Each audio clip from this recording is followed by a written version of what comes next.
This is a Gradowski of WeAreChange.org here in the barrios of Caracas, Venezuela. We are here in the murder capital of the world. I am joined by the one and only Jeff Berwick of the Dollar Vigilante. We're here in this insane country run by insane people under really crazy conditions, and one of those conditions is hyperinflation.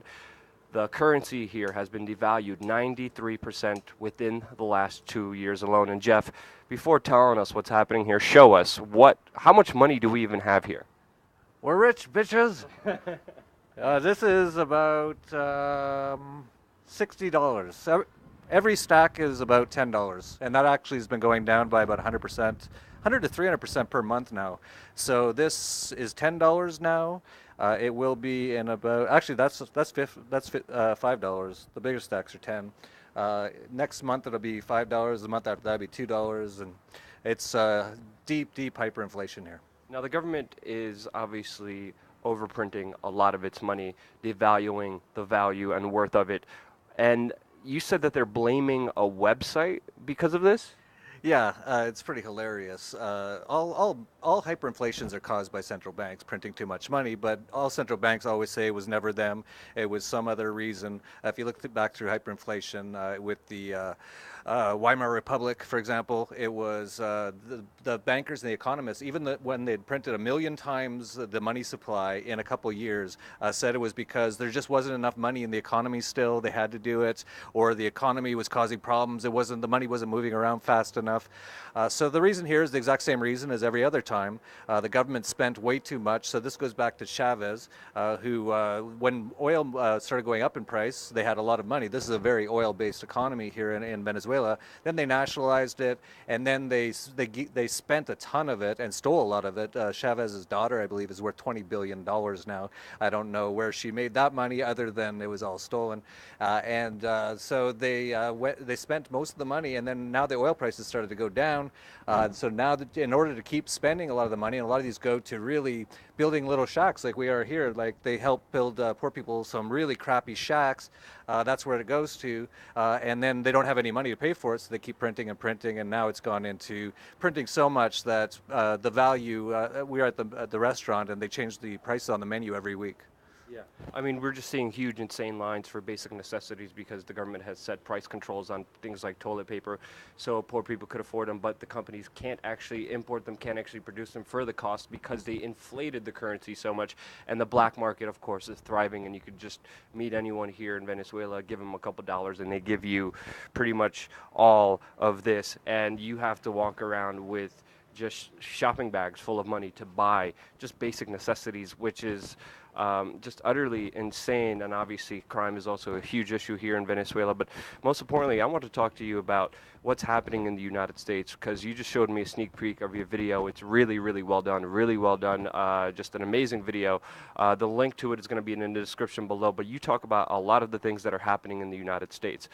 There's a movie that just came out called The Big Short, which was a really fascinating, amazing movie. And it pretty much highlights how after the 2008 financial crisis, how the problem was never solved. The bubble just got bigger, and it's going to pop once again. The government was hiding with ratings agencies how horrible the housing market was in 2007. The housing market really was crashing in 2007. They were artificially holding it and lying to the people, and then in 2008 it finally just blew up in everyone's faces. They paved over it with more debt, with more lies, with more just insane government policies. So what do you think is going to happen in the United States with this huge bubble that we're all facing? Well, I've been saying since 2010, when I started the Dollar Vigilante, that sometime between 2015 and 2020, we'll see a complete and total collapse of the U.S. dollar and all fiat currencies. And we hit 2015 last year, and I put out a video actually in the summer of last year while we were actually in Austria at the Bilderberg conference. I was finishing that one, so it's good timing. We're now in Venezuela. I'm finishing up this one. It should be out today. Probably be up by the time this is up. Talking about how I expected, due to some timing that I've discovered about the financial elites, how they would begin the collapse in September of last year. And we actually saw in late August of last year markets start to collapse all over the world. And so that was the beginning. And then I just started to discover more and more about their timing. And this is actually a jubilee year. It happens once every 50 years, actually 49 years. And the elites have already been talking about it. Not Walter White, that's Breaking Bad. William White of the Bank of International Settlements said this is a jubilee debt, a debt jubilee, and many others have started talking about it. They're planning to do a planned implosion of the economy by this fall of 2016. And so you talked about 2008 and what happened there. That was just one step of many, many steps of too much debt, too much government, and too much central bank money printing and manipulation of the interest rates, hollowing out the economy to the point where it's near collapse. 2008, it almost collapsed, and all they've been doing since then is printing more money and going into more debt. So the world's much more indebted. The U.S. government has almost doubled its national debt since 2008. That should be a wake-up call. So it's now at $19 trillion.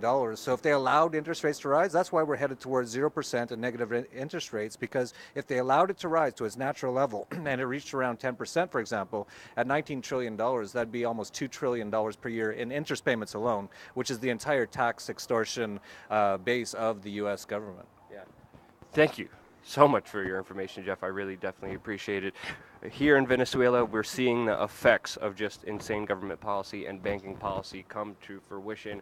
And from what we experienced and what you're going to be seeing on this YouTube channel as well as Jeff's YouTube channel is not pretty, especially with everything we have seen here in Venezuela. Check out Jeff's link in the description below. Thank you again so much for watching. Subscribe. We're going to have a lot more content coming here your way on youtube.com/wearechange.